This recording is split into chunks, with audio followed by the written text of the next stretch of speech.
Assalamualaikum warahmatullahi wabarakatuh. Bapak Ibu sekalian, para pembina UKS, para pejuang UKS, kali ini saya akan membawakan atau akan membahas materi tentang PKHS.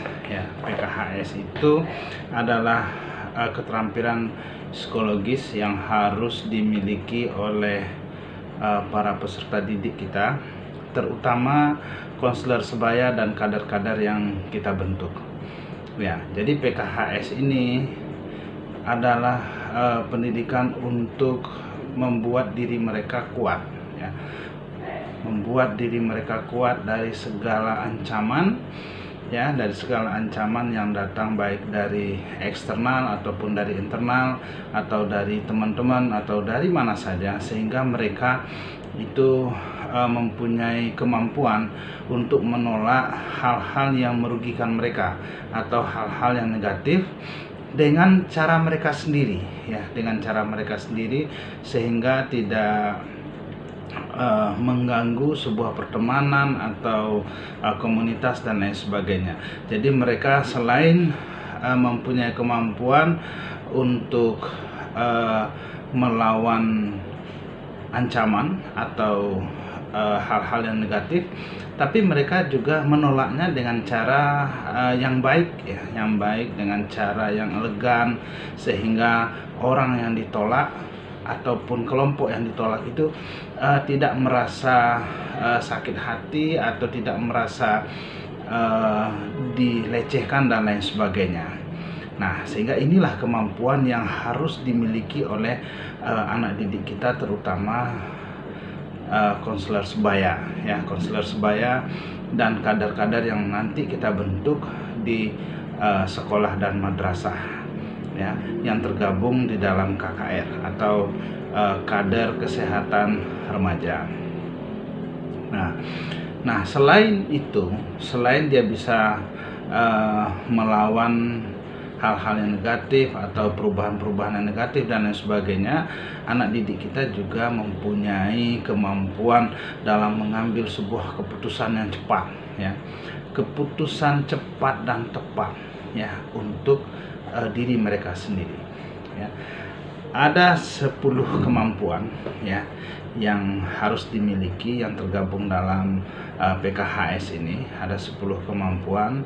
Yang pertama adalah kemampuan kesadaran diri, ya. Yang pertama adalah kemampuan kesadaran diri, yaitu merupakan kemampuan peserta didik kita mengenali dirinya sendiri, ya.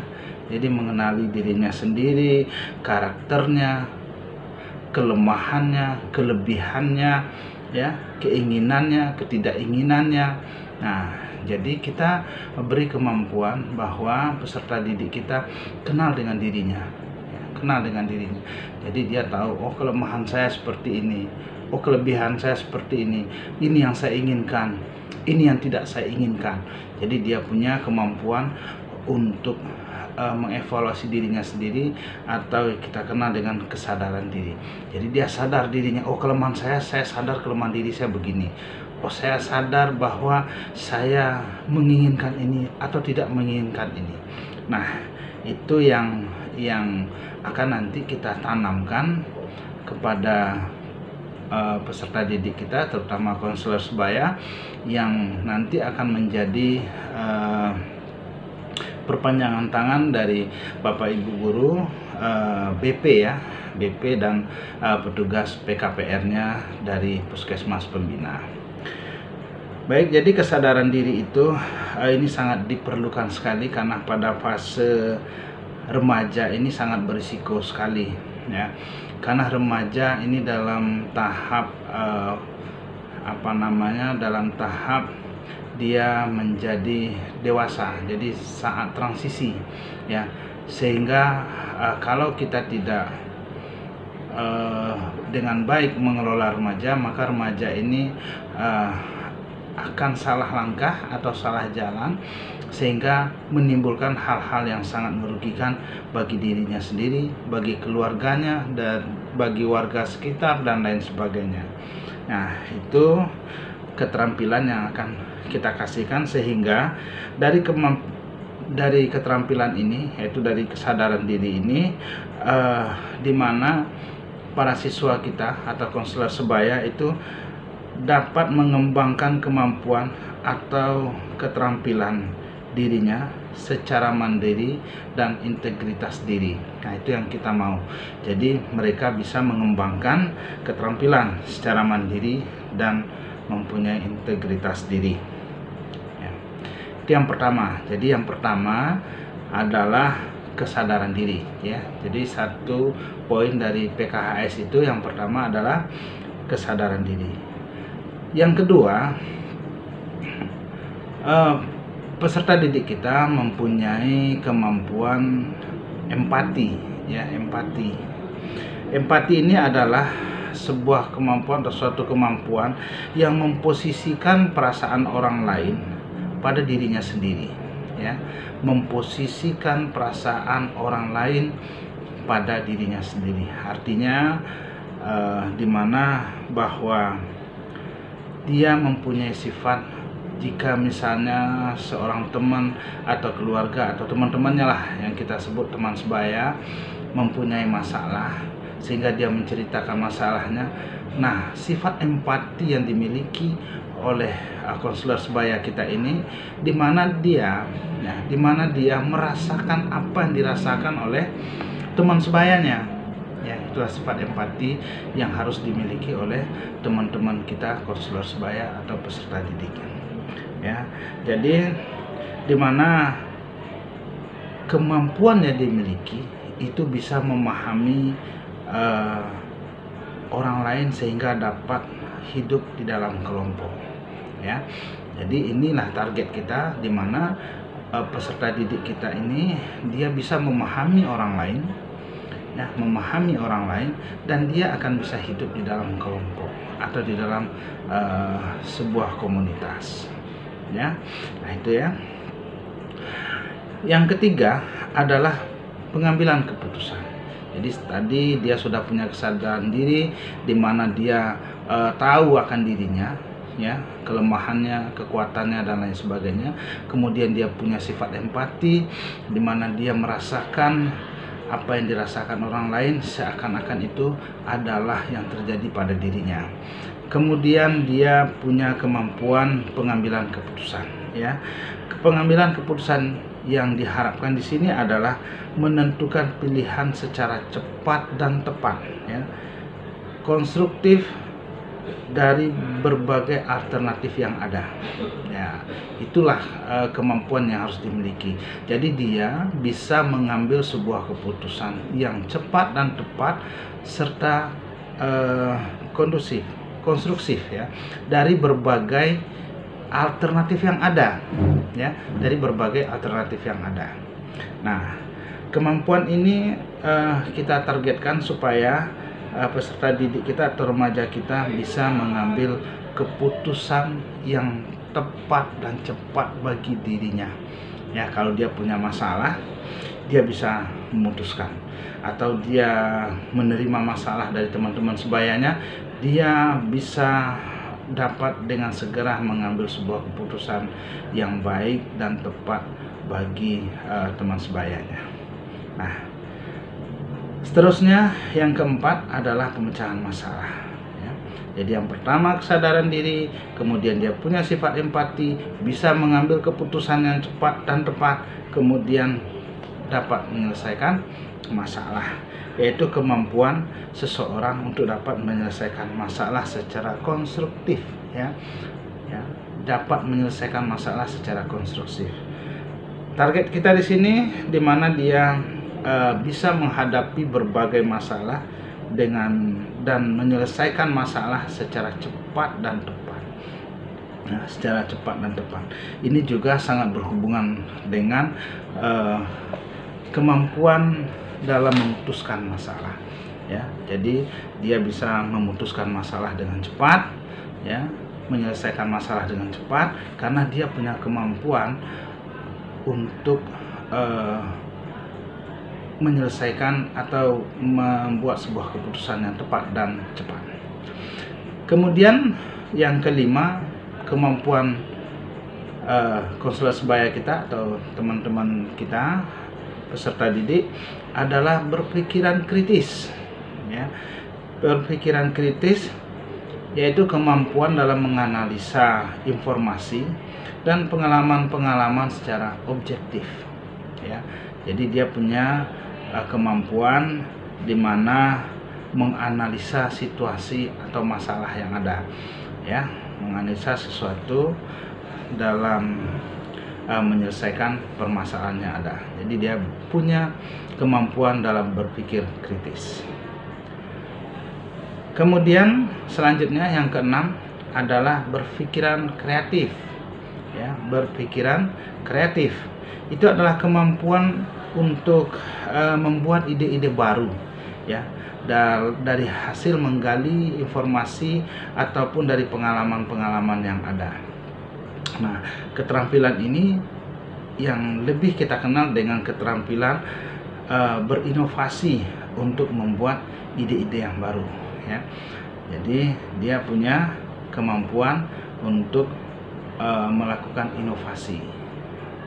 Oke, kita lanjutkan dengan kemampuan berikutnya, bahwa konselor sebaya kita harus mempunyai kemampuan berkomunikasi efektif, ya.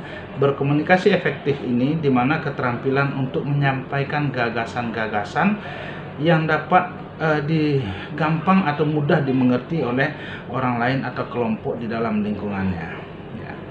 Jadi kemampuan ini adalah kemampuan dalam menyampaikan pesan, ya, dalam menyampaikan sebuah pesan atau informasi yang gampang atau mudah dimengerti oleh orang lain atau kelompok-kelompok yang dia beri informasi tersebut. Nah, selanjutnya adalah hubungan interpersonal, ya. Jadi remaja kita atau konselor sebaya kita harus mempunyai kemampuan untuk hubungan interpersonal, yaitu kemampuan yang dapat menolong kita berinteraksi dengan sesama secara positif dan harmonis, ya. Jadi hubungan kemampuan yang dapat menolongnya, ya, yang dapat menolong remaja atau konselor sebaya kita bisa berinteraksi dengan berinteraksi secara positif, ya, secara positif dan harmonis. Nah, sehingga kemampuan ini dapat memberi dia ruang gerak yang lebih dalam berinteraksi dengan kelompok lain atau dengan lingkungan lain, ya. Lanjut, yaitu yang kesembilan adalah pengendalian emosi, ya. Pengendalian emosi, di mana konselor sebaya ini harus bisa mengendalikan emosinya atau sehingga bermanifestasi terhadap perilaku. Jadi dia harus bisa mempunyai kemampuan untuk mengendalikan emosi, ya, untuk mengendalikan emosi secara positif maksudnya di sini, ya. Jadi konselor sebaya harus punya kemampuan dalam mengendalikan emosinya. Itu yang paling terpenting di sini. Kemudian selanjutnya yang terakhir adalah pengendalian stres. Pengendalian stres di sini yang dimaksud adalah kemampuan mengenal sumber yang menyebabkan stres dalam kehidupan. Jadi konselor sebaya kita punya kemampuan untuk mencari sumber yang menyebabkan terjadinya stres.